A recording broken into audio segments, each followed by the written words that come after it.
welcome back. You're watching The Money Show with me, Kavita Thapliyal. Now, the new age economy brings new age frauds, and a woman in Uttar Pradesh allegedly pulled off a new age scam and is on the run after duping lakhs of investors of nearly 15,000 crore. Today, she is the most wanted criminal in Uttar Pradesh, carrying a bounty of 5 lakh on her head.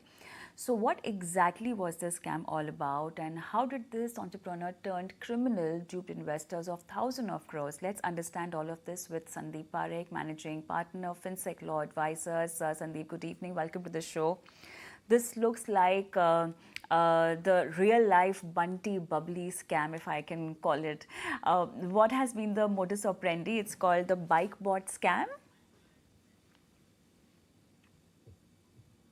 Yes, it's so essentially, I guess it was a classic Ponzi scheme in which, in the name of selling the electric bike, this lady has raised money and essentially was paying some interest, and that interest was actually coming on the principal of later investors. So it's a classic Ponzi scheme, and it's a very old trick really. It's hundreds of years old.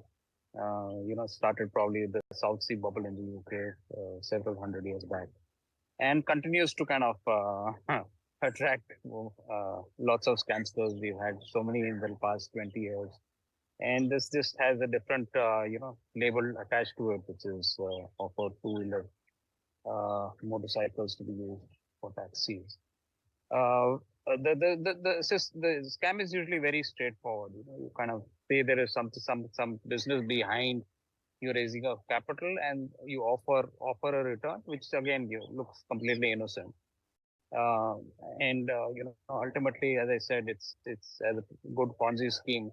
The principal of the later investor goes towards the interest payments of the former investor, and therefore by the time you crack it, it's kind of most of the money is actually gone to other investors, even if you can trace the fraudster and his or her income. So it's usually quite a difficult scam to crack, simply because the funds have actually gone to innocent people. In terms of just the size, the scale is what is astounding. I would say. I think most of the Ponzi schemes are quite small; they're localized. But at 15 or 16,000 crores, this is really quite a spectacular scam for a single individual or a small team of people. So, as you just said that it's a Ponzi scheme and it's quite a difficult scheme to crack, but in spite of that, we'll have to give away to this scamster who's duped lakhs of investors and almost 15,000 crore rupees that we're talking about. But it is not a new, it's not anything innovative or any new kind of a scam that we are talking about. This actually signals or hints towards the lack of awareness and lack of financial literacy in the country that needs to be done. Now, even though we know that the investors have filed complaint, and this is going on since 2019, I believe, and what are the chances of these investors getting back their money? Is there any hope for them? Usually the chances are quite slim because, as I said, bulk of the money in a Ponzi scheme goes to prior investors. So even if assuming that the scamster still has all the money, which she has made out of this, it will usually be a small percentage of what is owed to the later investors. So the usual record in a Ponzi scheme is very poor because of this reason, because scam regulators want to go after innocent investors who got. But I mean, main thing, like you rightly said, is investor education. I think investors should look at outsized returns which are being offered, kind of fantastic schemes which are being offered. They should look at whether the person offering is registered with any regulator. So I think these are kind of a couple of simple things. But in your previous show, I just happened to see the last 5 minutes. It's though it was a different context, how even CEOs get duped by scamsters. So it's we can't all blame it on investors. Of course, I think a large part of the solution is in educating investors. But it's not the whole thing. We also need very heavy action against the fraudsters, so that it becomes an example for future scamsters that this is what happens. It's not just a cost of doing business, but you go straight to jail. And what is the over here. Why are we still seeing these kind of Ponzi scams active, Sandeep? After coming up with such stringent rules and laws, we can still witness these happening, and these are the ones that have been reported. I'm sure there are many which go unreported, and people are not even aware that they've been a victim of such scam. Absolutely. I think so your second point is extremely important because usually these are localized, they run into a few lakhs or, cumulatively at the most, a few crores.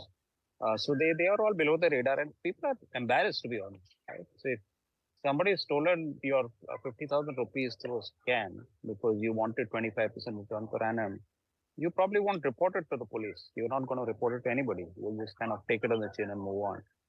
Secondly, litigation in India, as you know, is very painful. And coming to your first comment, really, the way the laws, there's a transmission lawsuit between way the laws are written, how they're enforced, and ultimately how long it takes for the enforcement. So this transmission loss means that the justice is very, very delayed, and therefore it's kind of it becomes a bit of a difficult task for somebody who's lost a few lakh or a few thousand rupees to really challenge it, whether criminally or through civil courts. And therefore, cancers end up kind of, they see it as a cost of doing business. And ultimately, they don't go to jail, they don't pay this thing. And, at the worst, they pay back what little money they have. And they keep fighting for decades at length, both in civil and criminal proceedings. All right. So, last question to you: what all people need to understand, and maybe just before falling prey to these kind of schemes or becoming a victim, what could be the red flags that one can notice and observe, and then take steps accordingly? And the biggest red flag for anybody has to be outsized returns. If your bank is giving you 5%, 6%, if equities are returning 10%, there is no way any credible person will give you 20%. So I think the greed kind of attracts these kind of victims very easily. And the first payment is kind of reaffirmation psychologically in the investor's mind that I've got the money in my hand, I've got these 2 rupees back from the 100 I've given. And that's kind of, I think all of these rely on that kind of reassurance that is given with the first payment. And Ponzi schemes work only, they kind of keep growing geometrically. I think the first catch is really kind of to eliminate greed, which is, if something is too good to be true, it is. Second is, I think, just look for regulated people. Are the people who are selling you stuff, are they regulated by anybody? Because almost all financial products today are fall within the regulatory ambit of one or another regulator. Some of them even, most states have regulation against raising any kind of capital, including, all the local schemes that you have, chit funds, etc. The third is, I think, really just using common sense. That if there is some business behind it, and if it's such a large business in this example, somebody's raised 15,000 crores, that's kind of almost like your multi-unicorn business that has been claimed to exist. So that can easily be verified. In all cases, of course, it can't be verified. If a small chit fund in Nagpur, I don't think the residents can figure it out. But once it gets this large, it's kind of it's difficult to say that the investors did nothing at all and could do nothing at all to stay away from such schemes. So I think it's a lot of this has also happened in the last 2 years, where people have seen other investors make lots of money from equity markets, from crypto, their neighbors making a lot of money. So I think it's a lot of people are going to learn the hard way that there is no concept of free money. You can make some investments and make some reasonable returns, but free money doesn't really exist. All right, very important to stay aware and updated, and it's your hard-earned money, and which is why it's very important for you to safeguard your money with all the kind of right informations and knowledge about it. Thank you so much, Sandeep, for being on the show. On that note, let's take a quick break, and post that we'll talk about gold loan and answer your financial portfolio queries with Amit Kukreta.